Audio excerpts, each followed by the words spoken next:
Make sure to like this video and hit that subscribe button right now to see much more content just like this. The first fence post came down before sunrise.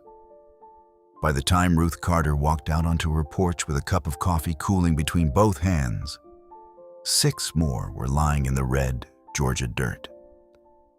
She stood perfectly still.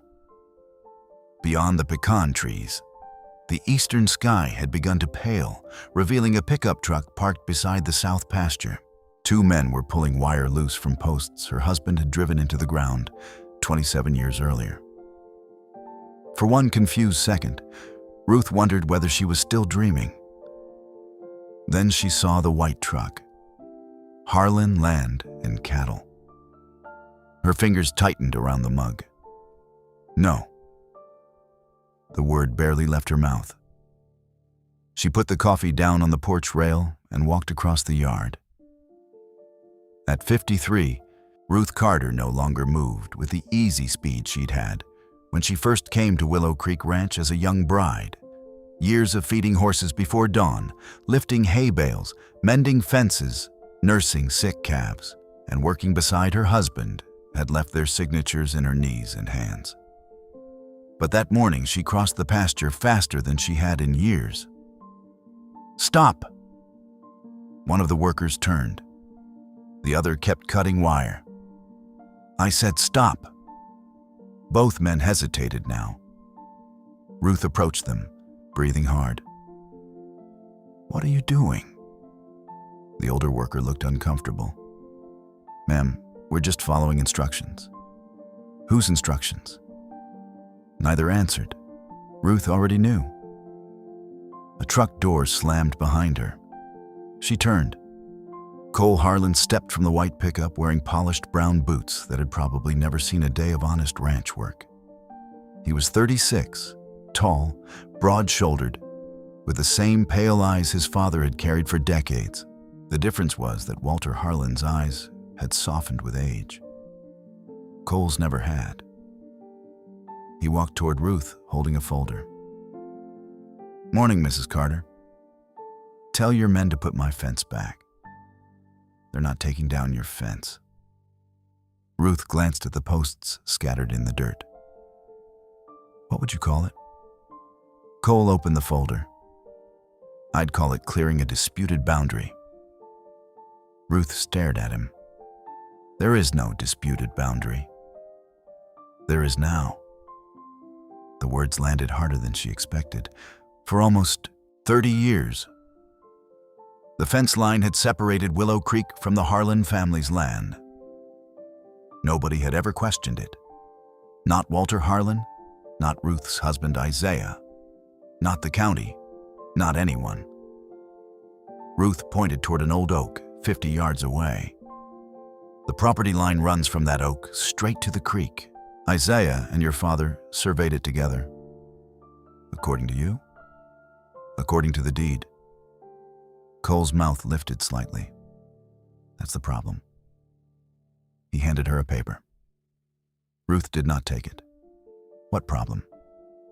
"The deed you have doesn't establish clear ownership of the eastern tract." She looked toward the pasture. It contained almost 60 acres. The creek ran through it. Her cattle watered there during the brutal summer months. Without it, Willow Creek would not simply become smaller. It might become impossible to operate. Ruth finally took the document. The legal language blurred in front of her. "What's this?" "Notice of claim." "Claim by whom?" "Harlan Land and Cattle." Ruth looked at him. "Your father gave us that land." Cole's expression changed almost imperceptibly. "My father allowed your husband to use it." "No. That's what the county records show." "You're lying." One of the workers shifted uncomfortably. Cole glanced at him, then back at Ruth. "I'm giving you an opportunity to deal with this peacefully. By tearing down my fence before daylight? We can do it through lawyers if you'd prefer. My husband is buried 200 yards from where you're standing." Cole said nothing. "He built this place with his hands. I'm aware. And your father knew exactly where our property ended. My father's memory wasn't particularly reliable toward the end. Ruth stepped closer. Your father knew more about honor on his worst day than you ever will. The worker stared at the ground. For the first time, anger showed on Cole's face. He shut the folder. You have 30 days. For what? To vacate the Eastern Tract? Ruth almost laughed. You think I'm leaving my ranch? I'm telling you that part of what you call your ranch may never have belonged to you. Ruth stared into his face. Behind the anger, she saw something else. Urgency. Cole wasn't merely trying to settle a boundary disagreement. He needed that land. She just didn't know why. Not yet. You tell your men to leave, Ruth said. Cole nodded toward them. They stopped working, but he didn't look defeated. He looked patient. That frightened Ruth more. I'll see you soon, Mrs. Carter. He walked back toward his truck. Ruth watched him leave. Then she looked across the broken fence toward the rising sun. It had been 11 months since Isaiah died. For 11 months, she had believed the hardest thing she would ever have to do was wake up in a house without him. She had been wrong. Isaiah Carter had died on a Tuesday afternoon in September. There had been no dramatic final speech, no warning, no long illness allowing Ruth to prepare herself. He had spent the morning repairing a tractor, complained about indigestion after lunch, then collapsed beside the barn before Ruth could reach him. By sunset, half the county knew.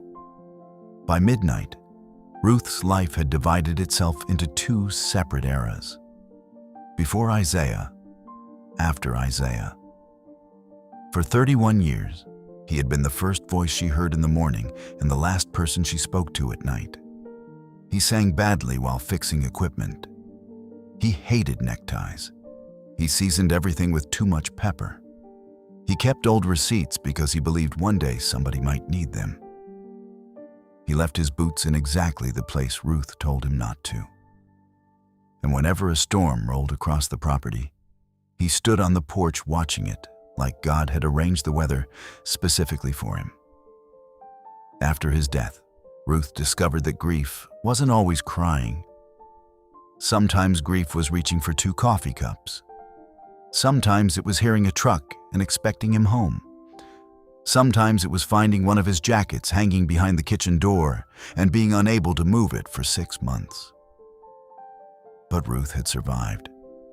Barely at first, then stubbornly. She sold 12 cattle to cover expenses. She hired help only when she couldn't manage something herself. She learned repairs Isaiah had always handled. She kept Willow Creek alive. The ranch had been their dream before it became their livelihood. Losing Isaiah had been unbearable. Losing Willow Creek would erase the last thing they had built together. That evening, Ruth sat at the kitchen table with Cole's notice and the property deed. Her daughter, Elise, read both. At 28, Elise had inherited Ruth's steady eyes and Isaiah's tendency to go silent when angry. She lived in Atlanta now, where she worked as a nurse, but she came home whenever Ruth needed her. This doesn't make sense, Elise said. I know. It says the east parcel was never transferred.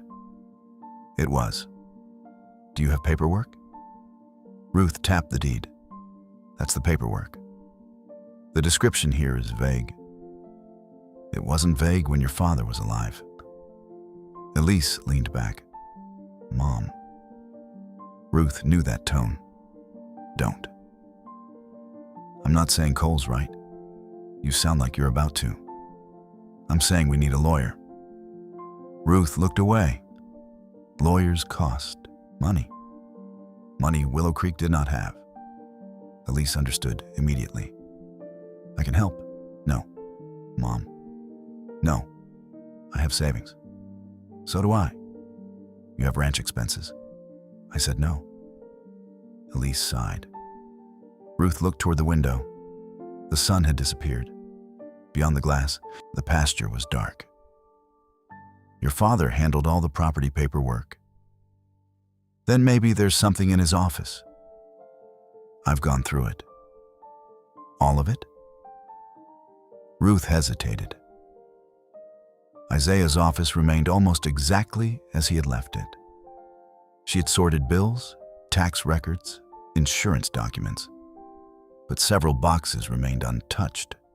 Going through every possession had felt too much like dismantling him piece by piece. No, Ruth admitted. Elise reached across the table. Then that's where we start. The next morning, they opened the office. Dust floated in bars of sunlight. Isaiah's hat still hung from a peg on the wall. Ruth avoided looking at it. They searched filing cabinets first. Feed receipts, vet bills, equipment contracts, old tax forms. Nothing.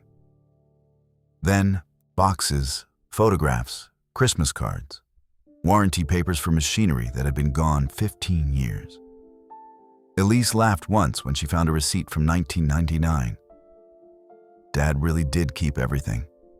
Ruth smiled despite herself. He once kept the box from a toaster for 17 years. Why? Said we might have to return it.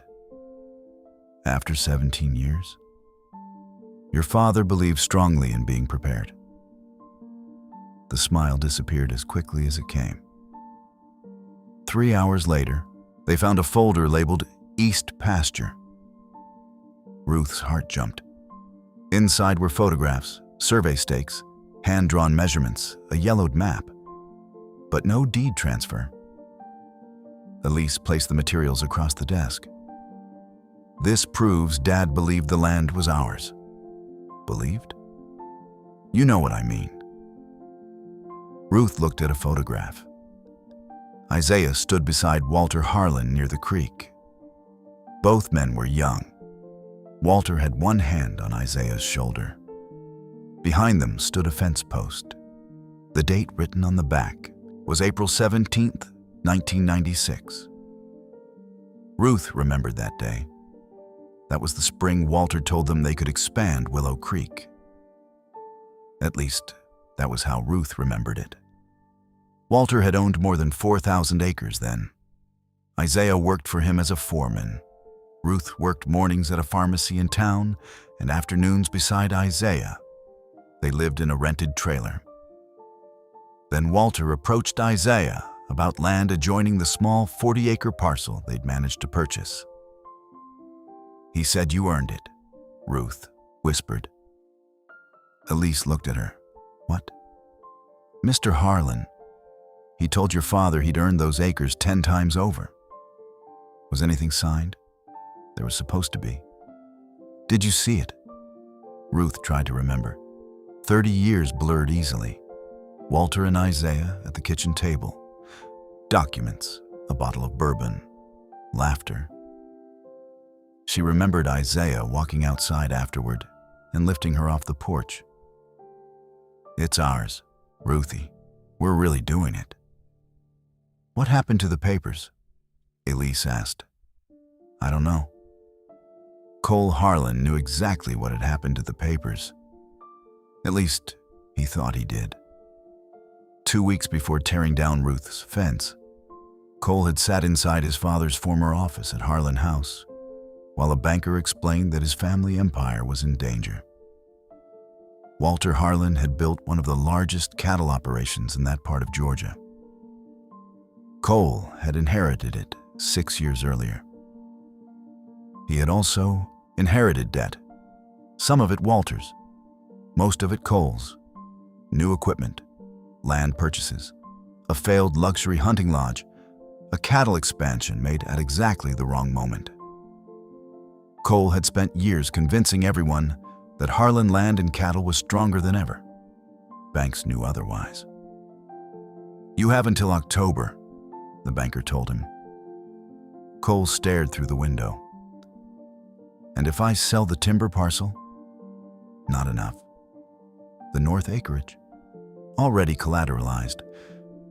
What about development? The banker hesitated. There is one option.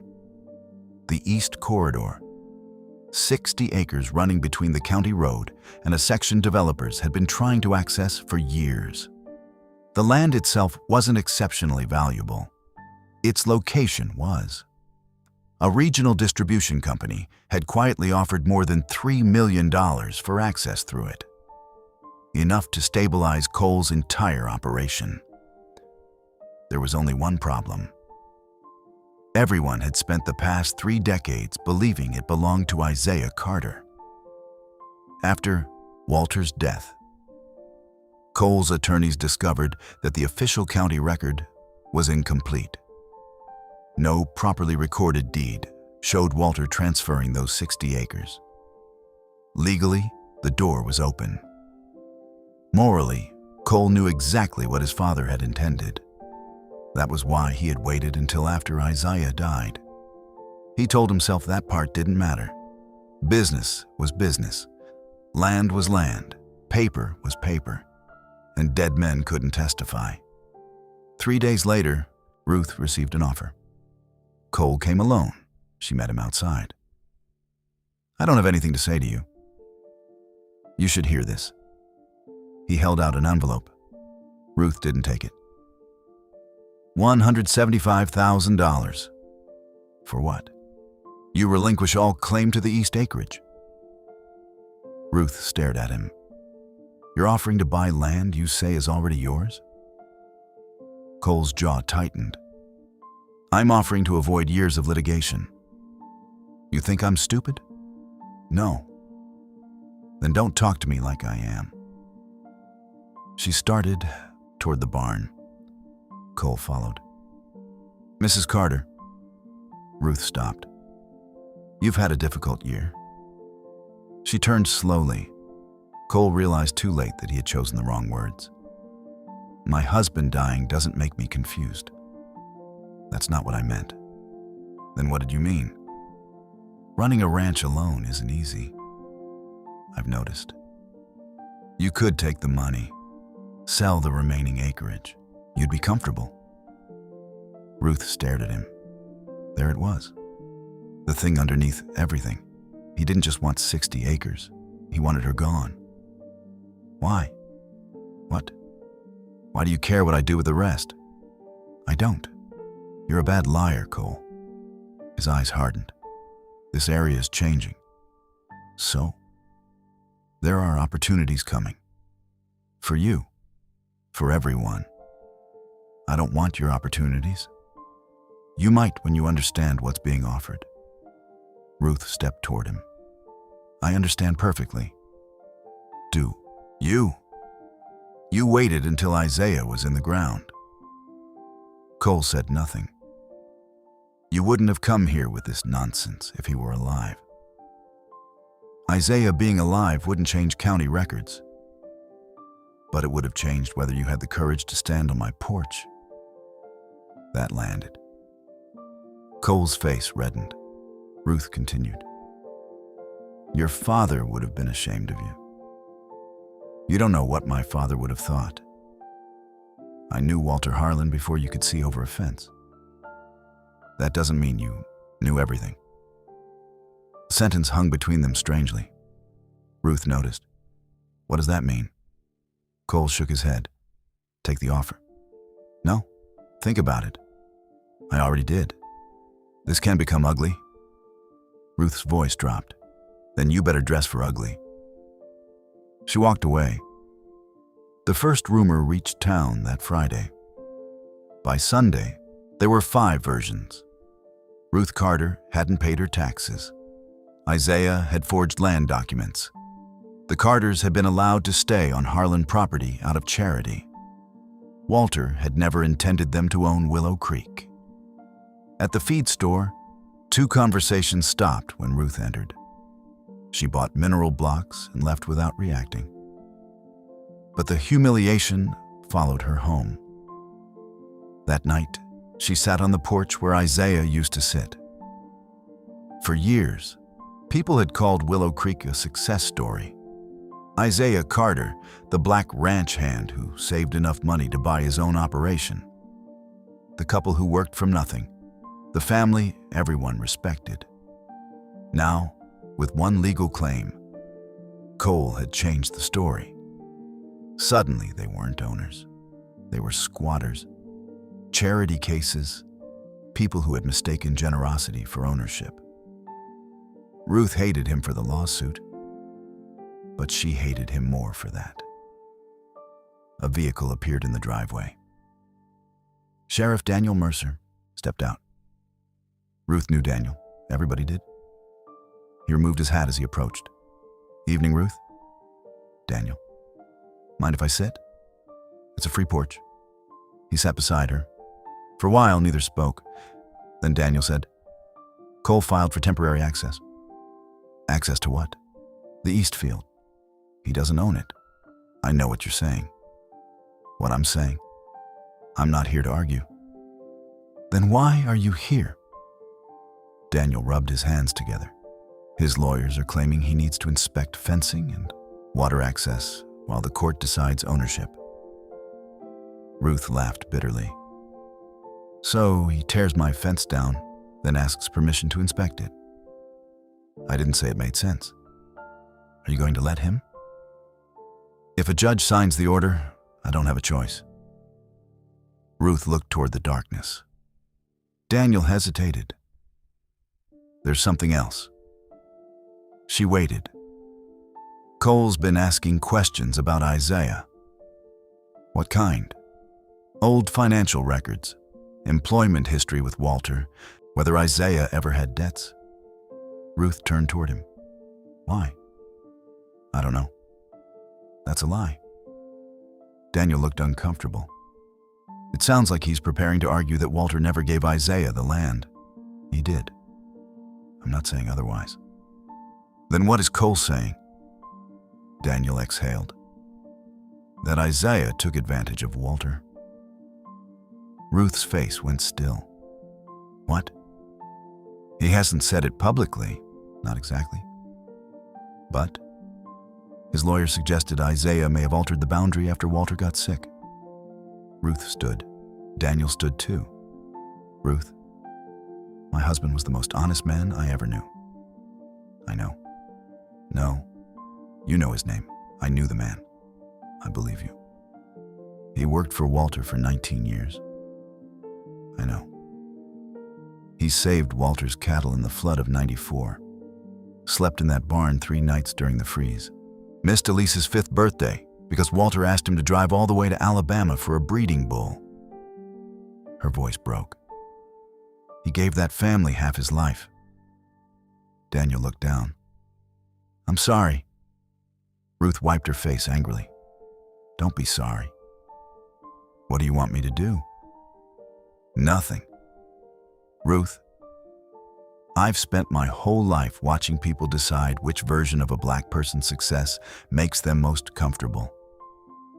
Daniel looked at her. When we're struggling, they say we didn't work hard enough. When we succeed, somebody starts searching for what we must have stolen. She swallowed. Cole doesn't just want my land. He wants to make Isaiah a thief, so taking it back looks righteous. Daniel had no answer. Ruth looked across Willow Creek. He's not getting either. A week later, Cole's attorneys filed. The legal complaint was 34 pages. Elise read every word.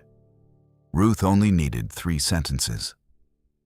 The filing claimed the Carters' use of the Eastern Tract had been permissive rather than proprietary. It suggested Isaiah had exercised control beyond the boundaries formally conveyed. And it questioned whether improvements made after Walter Harlan's declining health had been undertaken with full authorization. In plain language, Isaiah had taken land that wasn't his. Ruth closed the document. Elise watched her. Say something. What? Anything. Ruth folded the papers carefully. I need to feed the horses. Mom, they're waiting. Mom. Ruth stood. If I sit here, I'm going to break something. So break something. Ruth looked at her daughter. Elise's eyes filled. They're lying about Daddy. I know. I want to hurt him. So do I. That admission surprised them both. Ruth sat again. For a long moment, mother and daughter cried without speaking. Then Elise wiped her face. We need someone who knew. Most people who knew are dead. What about Mr. Harlan's old attorney? Ruth stopped. George Whitcomb? Is he alive? Ruth wasn't sure. He had been old even 30 years earlier. They found him in an assisted living facility outside Macon. 88 years old, sharp enough to remember Walter, not sharp enough to remember the deed. I prepared dozens of land transfers for him, George said. Ruth leaned forward. Do you remember one involving Isaiah Carter? The old man studied her face. Isaiah? Yes. Good horseman. Ruth smiled faintly. The best. George looked toward the window. Walter trusted him. Did Walter give him 60 acres? George closed his eyes. Ruth waited. He wanted to. Her heart jumped. Wanted to. There was an issue. What issue? George rubbed his forehead. Family. Cole, Ruth thought. But Cole would have been a child. Who? George struggled. I can't. Elise leaned closer. Mr. Whitcomb, did you prepare a deed? I prepared something. What happened to it? The old man's eyes opened. For one startling second, they were clear. Walter changed his mind. Ruth felt the room tilt. What? George looked confused again. Or maybe he didn't. What does that mean? There was a letter. Ruth stopped breathing. A letter? George nodded slowly. Walter said, if anything ever happened? He lost the thought. Ruth reached for his hand. What letter, Mr. Whitcomb? But George was gone somewhere inside his own memories. He looked at her politely. Have we met? On the drive home, neither woman spoke for almost an hour. Then Elise said, Dad knew. Ruth kept her eyes on the highway. Knew what? Whatever happened. Maybe. If Walter changed his mind, Dad would have known. Yes. Then why didn't he tell you? That was the question Ruth didn't want. Isaiah had never lied to her. At least, she had never believed he had. They had survived lean years, racism, crop failures, miscarriage, debt, Walter's temper, Ruth's mother's illness, Elise leaving home, and 31 years of marriage. They told each other everything, didn't they? That night, Ruth returned to Isaiah's office alone. She opened every drawer, every box, every cabinet. At nearly 2 a.m, she found a locked metal case behind a stack of veterinary records. Ruth knew the case. Isaiah had carried it years earlier when he handled payroll for Walter. She had not seen it in decades. The key wasn't in the desk. Ruth carried the box into the kitchen. For 15 minutes, she searched. Then she remembered Isaiah's old keyring hanging in the barn. One small brass key fit. The lid opened. Inside were documents tied with string. Ruth's hands trembled. The first bundle contained old employment records from Harlan Land and Cattle. The second contained photographs. The third held letters. Most were from Walter. Short notes, work instructions, thank you letters. Then Ruth found an envelope with Isaiah's handwriting. Ruth. Her breath caught. The envelope was sealed. She sat down. For several minutes, she couldn't touch it. Isaiah had written her name. Not Ruth Carter. Not Mrs. Carter. Ruth. She slid a finger beneath the flap. Inside was a single sheet. Ruthie, if you're reading this, there's something I didn't get the courage to tell you myself. Her vision blurred. She stopped, put the letter down, stood, walked to the sink, then returned. I need you to know that what I did because I believed I was protecting you and Elise. Ruth's heart began pounding. There are things about Willow Creek and Walter that you don't know. I kept them from you because the sentence ended. No continuation. Ruth turned the page over. Blank. She searched the envelope. Nothing. The letter was unfinished. Isaiah. Her voice cracked. There was no explanation, only a promise of one. 2 days later, someone poisoned the creek. Not enough to kill cattle, enough to make 3 sick. Ruth found an oily sheen near the eastern boundary and called the state agricultural office. Cole denied involvement. So did everyone else. The incident changed something in Ruth. Until then, the conflict had remained paper, lawyers, and rumor. Now somebody had touched the animals, the ranch itself. She installed cameras. Elise insisted on staying longer. Ruth hired an attorney named Denise Harper, a black woman in her early 60s, who had grown up 3 counties away and spent most of her career handling property disputes. Denise read Cole's claim. Then she read Isaiah's unfinished letter. This helps emotionally, Denise said, but not legally. I know. Do you? Ruth didn't answer. Denise removed her glasses. Cole has a real case. Elise stiffened. He doesn't own that land. I'm not saying he does. I'm saying the paperwork is bad. How bad? Bad enough that if we don't find something stronger, a judge could rule against you.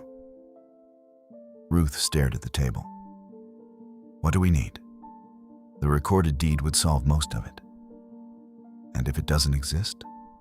Proof of transfer, written intent, payment records, tax documents, witness testimony.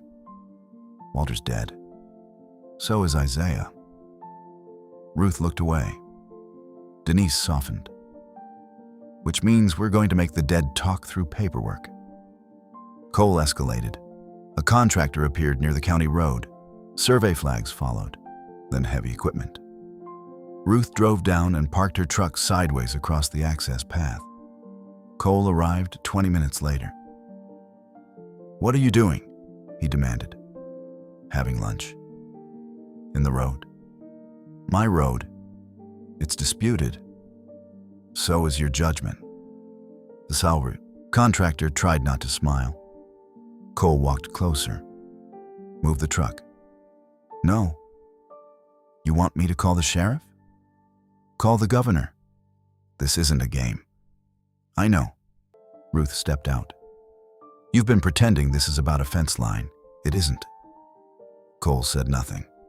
You're planning something. Move your truck. What's the land worth? His face changed. There. Ruth saw it. How much? You're confused. Am I? She walked closer. $175,000 was a generous offer for land you supposedly already own. Cole lowered his voice. Take the money, Ruth. It was the first time he'd used her first name. Why? Because this ends badly otherwise. For who? He stared at her. Ruth suddenly understood something. Cole was afraid, not of her, of time. Something had a deadline. You need this fast. No response. That's why you started before the court even ruled. Cole stepped away.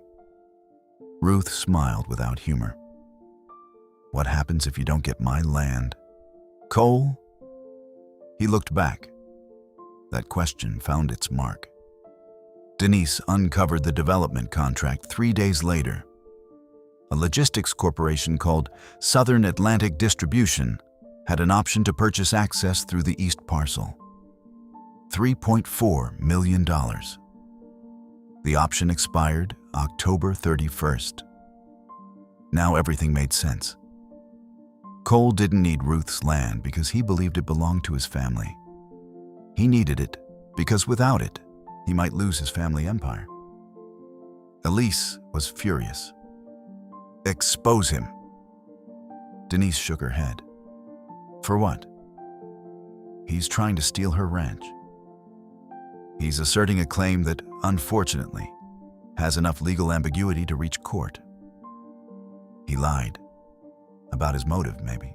Motive isn't ownership. Ruth remained quiet. Denise looked at her. What are you thinking? I'm thinking about his father. Walter? If Walter really changed his mind, why? Denise leaned back. That's the question. Ruth looked at Isaiah's unfinished letter. There are things about Willow Creek and Walter that you don't know. She finally understood. The ranch dispute didn't begin with Cole. It began 30 years earlier. Ruth started visiting people. Old ranch hands, neighbors, retired, county employees, anyone who remembered 1996. Most remembered little. Then she found Samuel Green. Samuel had worked beside Isaiah for 12 years. He was 74 now and lived in a small house near Albany. When Ruth mentioned the East pasture, his expression changed. Isaiah never told you? Her stomach tightened. Told me what? Samuel looked ashamed. Maybe I should keep my mouth shut. Everyone kept their mouth shut. That's why I'm here 30 years later trying to prove my husband wasn't a thief. Samuel sighed. Walter's oldest boy came home that spring. Cole? No. Thomas. Ruth barely remembered Thomas Harlan, Walter's first son, Cole's half-brother. He had died in a car accident when Ruth and Isaiah were young. What about him? He didn't like Walter giving Isaiah land. Why? Samuel looked at her. You know why. Ruth did, but she wanted him to say it. Say it. Samuel rubbed his palms, together. Thomas said Harlan land ought to stay Harlan land. That all? No. What else? He said things I'm not proud I stood there and listened to. Ruth's face hardened. Samuel continued. Walter threw him out of the office. Ruth hadn't known. What happened after? Walter told Isaiah the transfer was still happening. Then why wasn't it recorded? Samuel shook his head. I don't know. Was anything signed? I saw papers. Ruth leaned forward. What papers?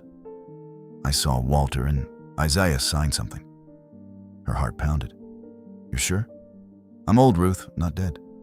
Where? Main office. Who else was there? George Whitcomb, Walter, Isaiah. Anyone else? Samuel hesitated. Thomas. Ruth froze. He came back? Near the end. What did he do? Started yelling. About the land. Said Walter was giving away his birthright. Ruth felt cold. Samuel's voice dropped.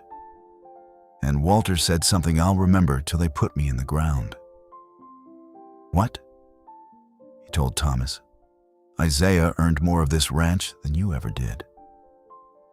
Ruth closed her eyes. For the first time in weeks, something inside her loosened. Isaiah hadn't stolen anything. She had always known. Now somebody else did too. Samuel wasn't finished. The next morning, Walter's office had been broken into. Ruth's eyes opened. What? Desk torn apart, papers missing. Did Walter call police? No. Why? Family business. Ruth almost laughed from anger. Family business. Two words powerful families used to bury things that destroyed everyone else. What happened to Thomas? Left Georgia. And the deed? Never saw it again. Cole received the deposition notice on Monday. Samuel Green's name was on it. For the first time, Cole panicked. He drove to his mother's house. Margaret Harlan still lived in the enormous home Walter built when his cattle business began making real money. She was 78 and had spent most of her life mastering the art of appearing unaffected. When Cole told her Samuel was talking, she went pale. What does he know? Cole noticed the wording. Not what did he say. What does he know? What should he know? Margaret walked toward the window. Your father made mistakes. Did he give Isaiah Carter that land? Silence. Mother. Walter cared about Isaiah. That's not what I asked. I know. Did he sign the property over? Margaret turned. I don't know. Cole stared. Another lie. He knew his mother well enough to recognize one. I'm about to lose everything. You exaggerate. The bank takes Harlan land and cattle if I can't close the Southern Atlantic deal. Her expression changed. What? You heard me. How much debt? Enough. Margaret sat slowly. You said the business was healthy. I handled it. Obviously not. Cole paced. The East Corridor fixes everything. If it belongs to Ruth, it doesn't. Margaret looked at him. Cole stopped. Does it? Her silence answered. Mother, there are things your father chose not to discuss. Stop saying things like that. She flinched. Cole lowered his voice. What happened in 1996? Margaret looked suddenly much older. Thomas happened. The deposition changed the case. Samuel testified under oath that he had personally witnessed Walter Harlan and Isaiah Carter sign documents related to the eastern acreage. He also testified that Thomas Harlan objected because Isaiah was black. Cole's lawyers attacked his memory. They pointed out inconsistencies in dates. They asked whether Samuel had been drinking, whether he resented the Harlan family, whether Ruth had promised him money. Samuel endured all of it. Then Cole's attorney asked, Mr. Green, did you actually read the document Mr. Carter signed? Samuel paused. No. So you cannot testify that it was a deed? No. You cannot testify to the legal description? No. You cannot testify that ownership changed? Samuel looked at him. No. Cole's attorney smiled. Then what exactly can you tell this court? Samuel leaned toward the microphone. I can tell you Walter Harlan said the land belonged to Isaiah. That's hearsay. Maybe. Samuel looked directly at Cole. But it ain't a lie. Afterward, Cole waited for Ruth outside the courthouse. She almost walked past him. Mrs. Carter. She stopped. What? This is getting out of hand. Ruth laughed. You tore my fence down before sunrise. I didn't know everything then. Something in his voice made her study him. What do you know now? Cole looked toward the courthouse. Things about my family. So, we can settle. $3.4 million. His eyes widened. Ruth knew. I found the contract. Cole's face hardened. That's confidential. So was my husband's reputation until you dragged it through court. I'll increase the offer. I don't want your money. Everyone wants money. That's probably why you understand so little about your father. Cole stepped closer. My father wasn't the saint you remember. I never said he was. You think because he liked Isaiah. Liked? Ruth's anger rose. Isaiah worked himself half to death for that family and got land for it.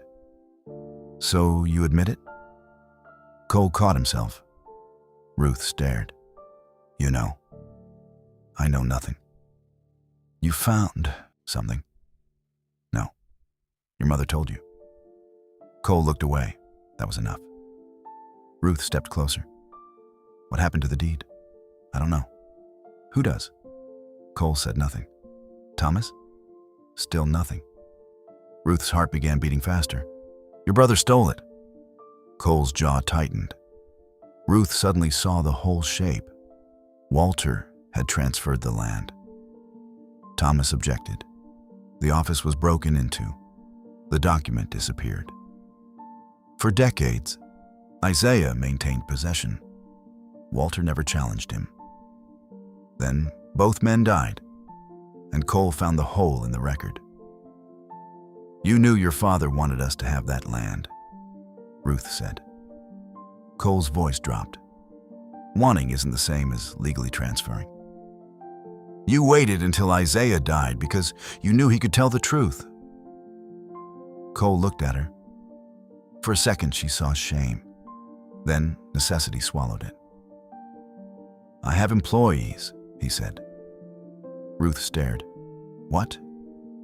72 families depend on Harlan, land and cattle. And?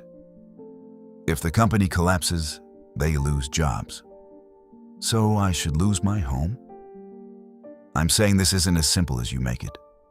No, it's exactly as simple. You have 70 acres without the disputed tract. It's my land. I can save an operation that's employed this county for generations with something that isn't yours. That hasn't been proven. Ruth looked at him for a long time. Then she understood something painful. Cole didn't see himself as a villain. In his story, he was rescuing his family's legacy. Ruth was simply the person standing in the way. Your father once gave Isaiah something because he believed he'd earned it, she said. And now you're taking it because you believe you need it. Cole said nothing. That's the difference between you two. She walked away.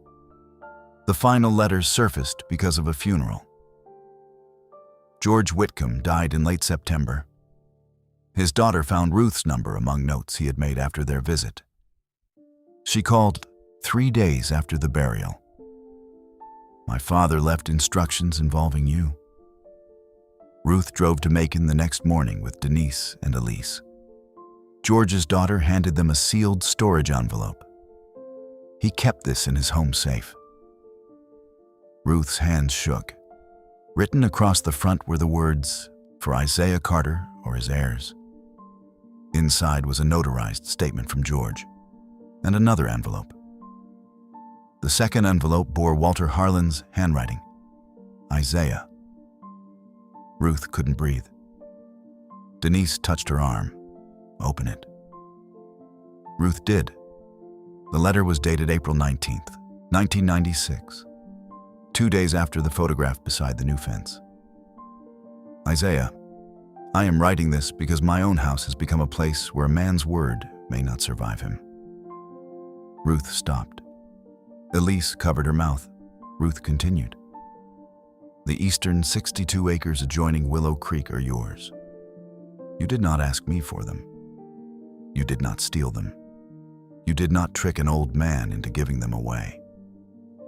I gave them because for 19 years you worked this land with more loyalty than most men give their own blood. The deed was executed on April 17th. George Whitcomb witnessed it. Thomas took the original before it could be recorded. I know this because he admitted it to me. Ruth's vision blurred. She kept reading. I could prosecute my son. I have chosen not to. That decision is my shame, not yours. George has prepared another deed. By the time you receive this, I intend to sign it. But if family interference prevents that, this letter records my intention clearly. The land belongs to you, not as charity, not as payment for obedience, not because I believe you need my generosity. It belongs to you because we agreed it would. And because I gave my word. There was more. Ruth almost couldn't continue. Then she saw her own name. Tell Ruth I owe her an apology, too. She has lived on land where she was made to feel like a guest longer than any decent man should tolerate. My family benefited from Isaiah's work. Some of them resented seeing a black man own even a fraction of what his labor helped build. I should have confronted that hatred sooner. Instead, I kept peace inside my house by allowing injustice outside it. That was cowardice. Ruth lowered the letter. Nobody spoke. Elise was crying. Denise removed her glasses. There's another page. Ruth turned it over. The final paragraph was shorter. If Thomas, or anyone after him, ever tells you that Willow Creek was never yours, show them this. And if paper fails, tell them to stand at the fence and look at every post Isaiah set with his own hands. A thief hides what he takes.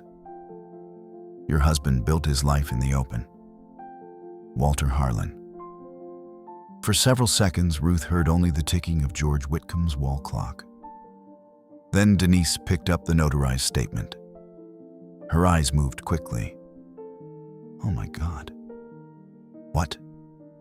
George confirmed he prepared the replacement deed. Ruth stood.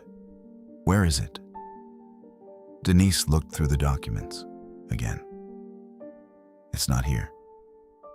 Elise's hope fell. But the letter is powerful evidence. Enough? Denise hesitated. It's very strong. Not enough?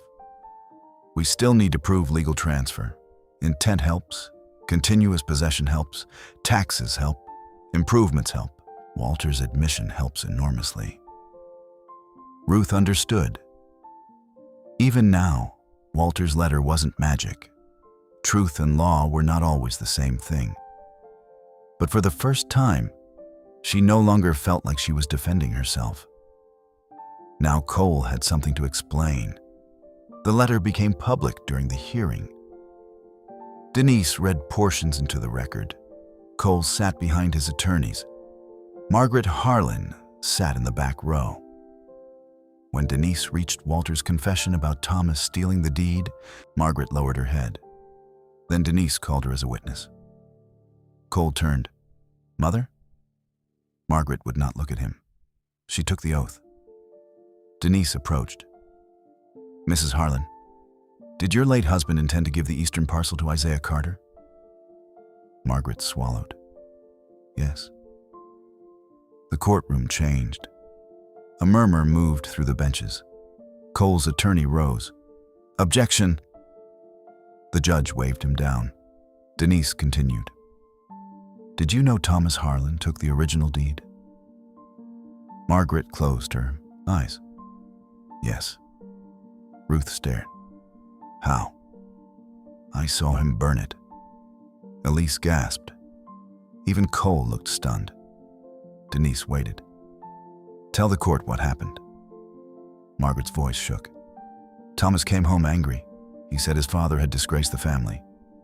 By giving land to Mr. Carter? Yes. Why was that disgraceful? Margaret's face tightened. He didn't believe... She stopped. Denise did not rescue her.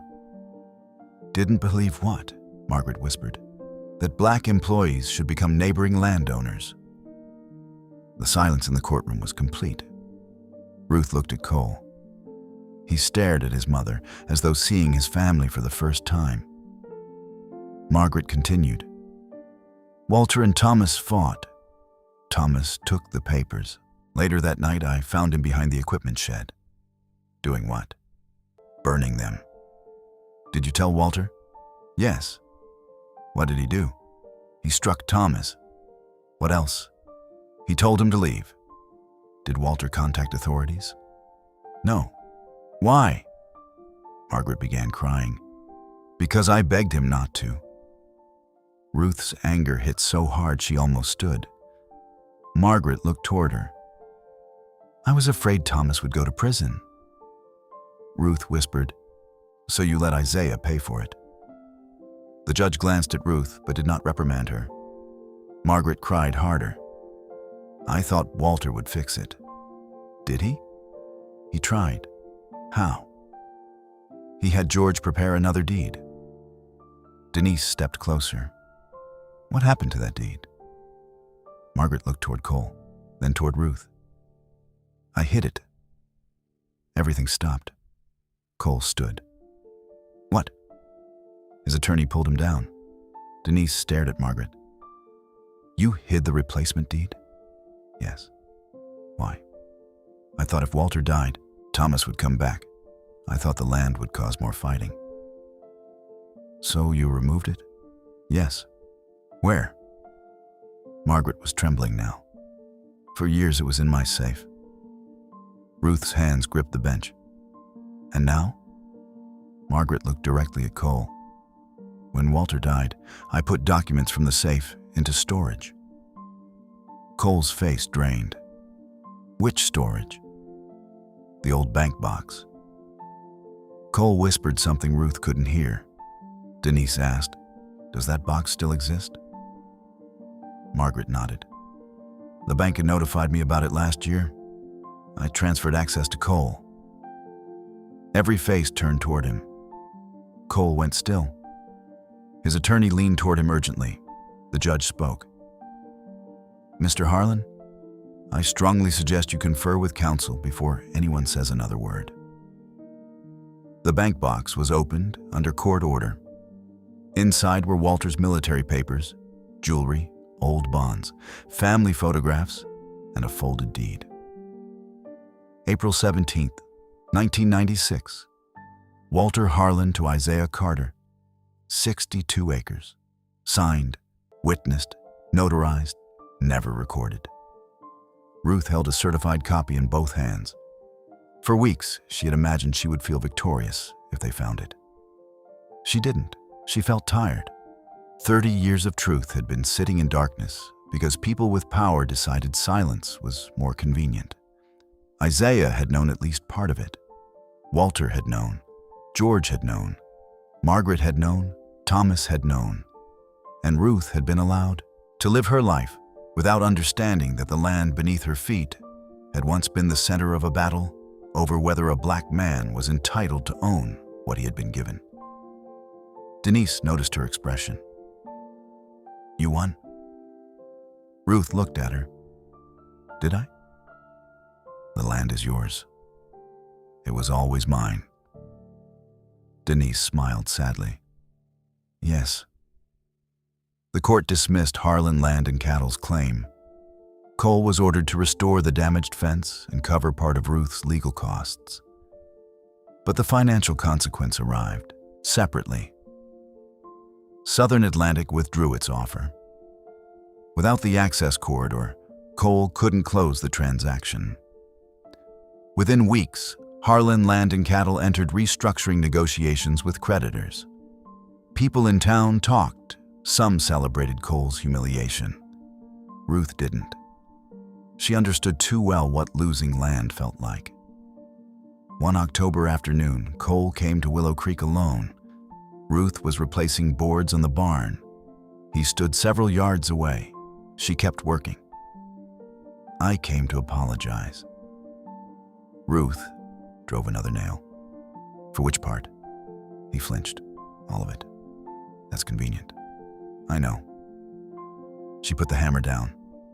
Cole looked exhausted. The arrogance had disappeared. "My father meant it." Ruth waited. "The letter?" "I know. He loved Isaiah. That doesn't erase what happened." "No. Love that stays silent when somebody's being wronged isn't worth as much as people like to pretend." Cole nodded. "My mother says the same thing now." "Your mother had 30 years. He looked down. "So did my father." Ruth's voice softened despite herself. "Yes." That truth hurt too. Walter had defended Isaiah privately, but he had protected Thomas publicly. Ruth could be grateful for Walter's letter without pretending his choices were noble. Cole looked toward the pasture. I convinced myself I was saving something. Harlan land. My father's legacy. Ruth glanced around Willow Creek. This was part of his legacy too. Cole nodded. I couldn't see that. You didn't want to? No. Honesty surprised her. He reached into his jacket. Ruth stiffened. Cole produced an envelope. I found this with the deed. Her heart stopped. What is it? It's addressed to Isaiah. Ruth took it. The handwriting wasn't Walter's. It was Isaiah's. The envelope had never been mailed. Ruth opened it. Inside was the missing second page of Isaiah's unfinished letter. Her knees weakened. She sat on the porch step. Cole remained standing. Ruth read, I kept Walter's secret because I was ashamed. Not ashamed that the deed was stolen. Ashamed that after Thomas destroyed it, Walter asked me not to make trouble. He promised he would fix everything quietly, and I agreed. At the time, I told myself I was protecting you. You were pregnant with Elise. We had just borrowed money for the cattle. I was a black ranch hand going against the richest family in the county. I was scared. Ruthie. Ruth covered her mouth. She could hear Isaiah's voice in every word. I have spent years wishing I had been braver. Walter eventually signed another deed, but Margaret asked him to keep it hidden until Thomas settled down. Then Thomas died. After that, nobody wanted to reopen the wound. Walter told me the land was mine and that nobody would ever challenge it. I believed him. Maybe that was foolish. Maybe I wanted to believe a man's word could be enough. Ruth began crying. Cole quietly stepped farther away. The letter continued. If anything happens to me before this is fixed, don't let anybody tell you we were given Willow Creek out of pity. Every fence post out there came from our hands. Every mortgage payment came from our work. Every calf born in winter. Every field we brought back after drought. Every storm we rode out. We earned our life there. But the most important thing I need to tell you is this. Don't fight for Willow Creek because of me. Fight for it only if you still love it. I never wanted this ranch to become a grave you had to live inside just because I died. If staying there gives you peace, stay. If leaving gives you peace, leave. Land isn't love. You were my home long before Willow Creek was. Ruth stopped. She could no longer see the page. For 11 months, she had believed keeping the ranch alive was how she remained loyal to Isaiah. Every broken tractor, every unpaid bill, every exhausted morning, every night alone. She had treated Willow Creek like a promise she was forbidden to break. But Isaiah had known her too well. Even dead, he had found the one burden she was carrying and lifted it. The final lines were simple. I hope I tell you all this myself. But if I don't, remember something I've probably told you 1,000 times already. You don't owe the dead your future. I love you. Isaiah. Ruth pressed the letter against her chest. For a long time, she cried. Not like she had at the funeral. That grief had been shock. This was different. This was goodbye. A real one. When she finally looked up, Cole was staring across the pasture. Where did you find it? In the same bank box. Why didn't you give it to me sooner? I only found it this morning. Ruth studied him. Did you read it? No. She believed him. Cole shoved his hands into his pockets. I'm going to sell part of Harlan land. Ruth said nothing. Probably most of it. That's your business. I know. He looked toward the fence his workers had damaged. I'll repair everything. The court already told you to. I mean, personally. Ruth almost smiled. Those boots? Cole looked down at his expensive boots. For the first time since the dispute began, he laughed. It was small, embarrassed, human. I own others. Good. He started toward his truck. Cole. He turned. Ruth held Isaiah's letter. Your father did something good when he gave Isaiah that land. Cole nodded. He also did something wrong when he stayed quiet. I know. You don't honor him by choosing which half to remember. Cole's face tightened. Then he nodded again. I know. This time Ruth believed him. Winter came late to Willow Creek. The pecan trees lost their leaves. The grass browned. Ruth repaired the southern fence with Cole's help. People in town found that strange. So did Elise. You don't owe him forgiveness, she told her mother. I didn't forgive him. Then why is he fixing fences? Because he broke them. Elise considered that. Fair. Ruth smiled. Justice, she had learned, wasn't always punishment. Sometimes justice was making people repair what they had damaged while forcing them to look directly at it. Cole spent 3 weekends replacing posts. He never asked Ruth to absolve him. She appreciated that. Margaret came once. Ruth almost refused to see her. But curiosity won. The old woman stood on the porch holding Walter's hat. I thought this belonged here. Ruth stared at it. No. Margaret seemed surprised. It was Walter's. I know. I thought, perhaps this isn't Walter's ranch.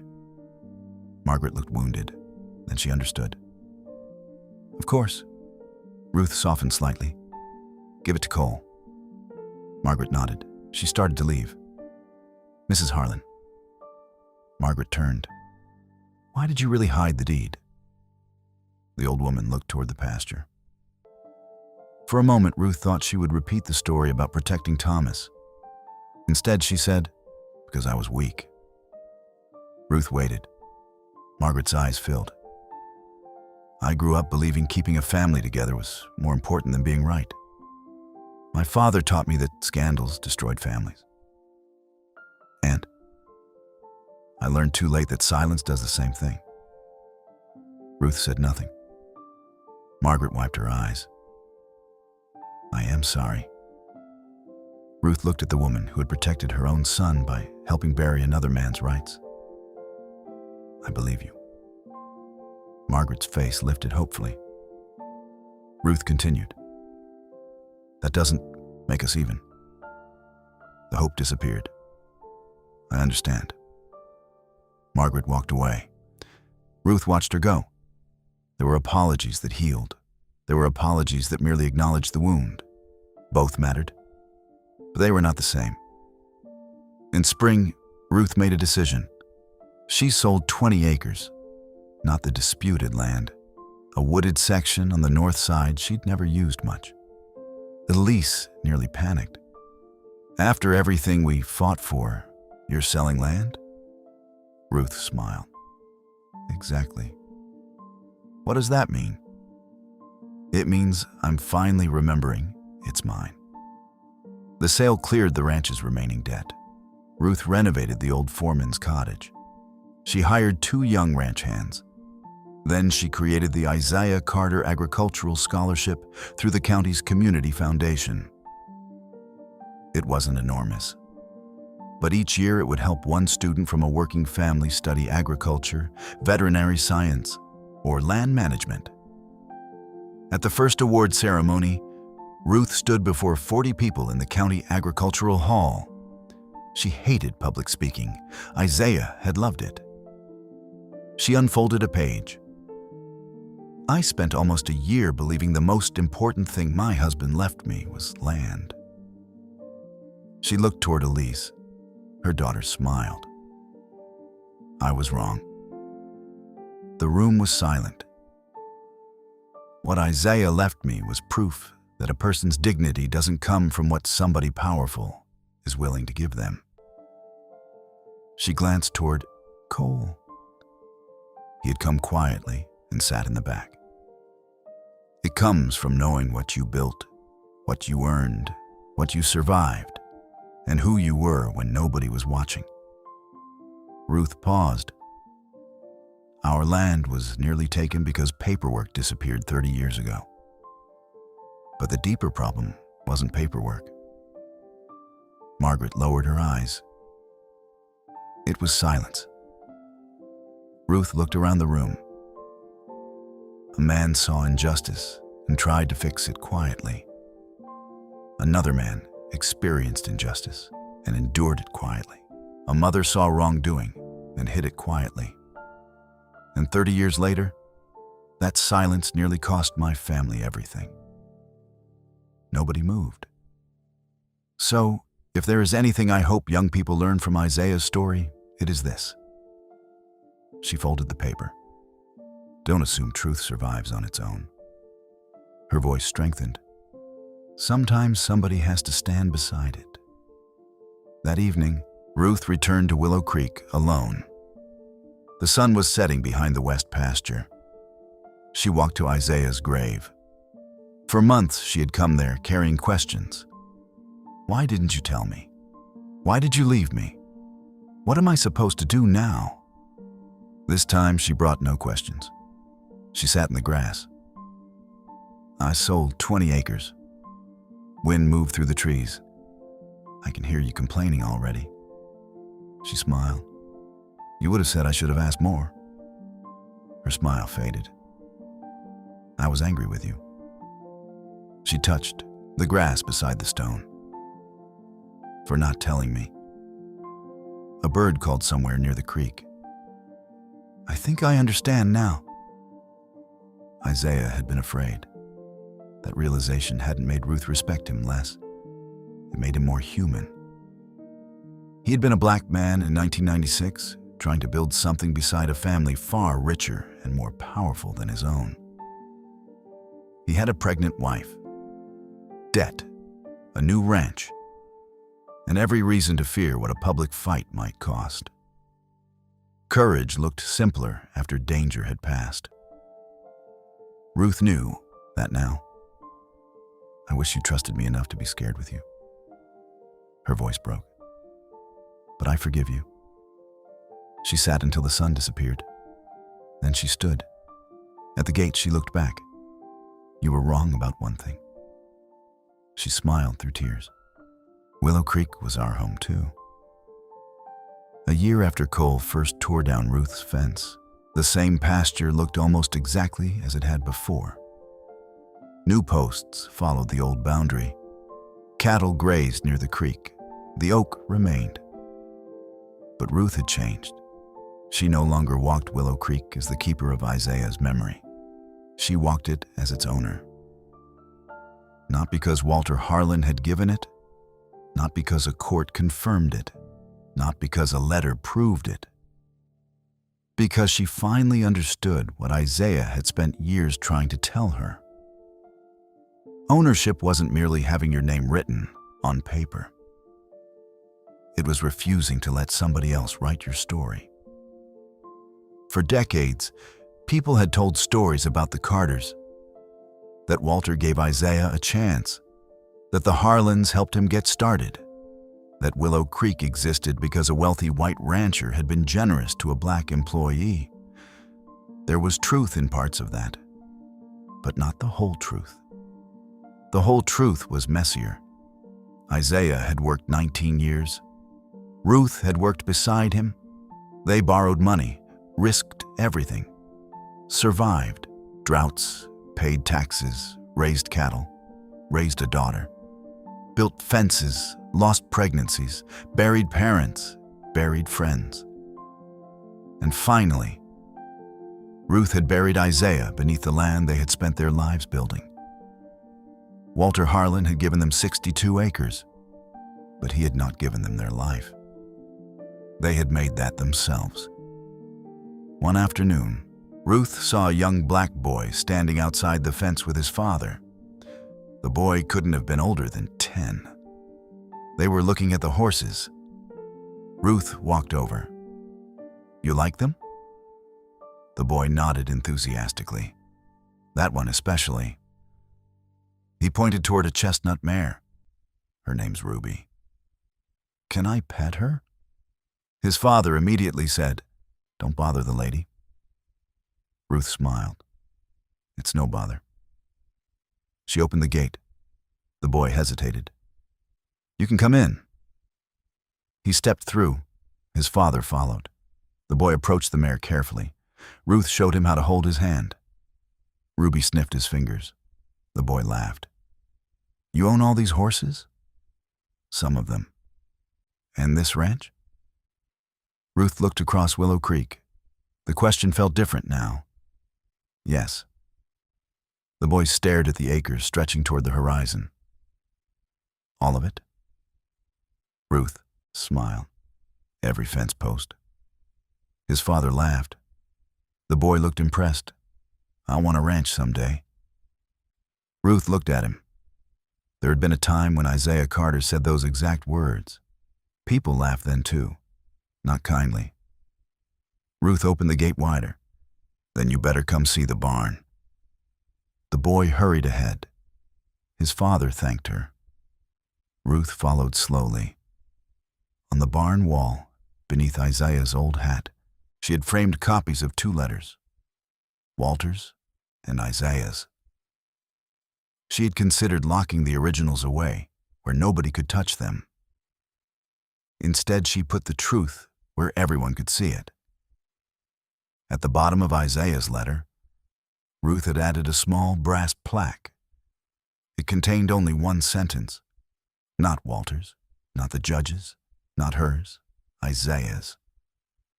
"A thief hides what he takes. We built our life in the open." Outside, sunlight settled across the pasture. The fence stood straight. The creek moved quietly through land people once tried to erase from the Carter family story.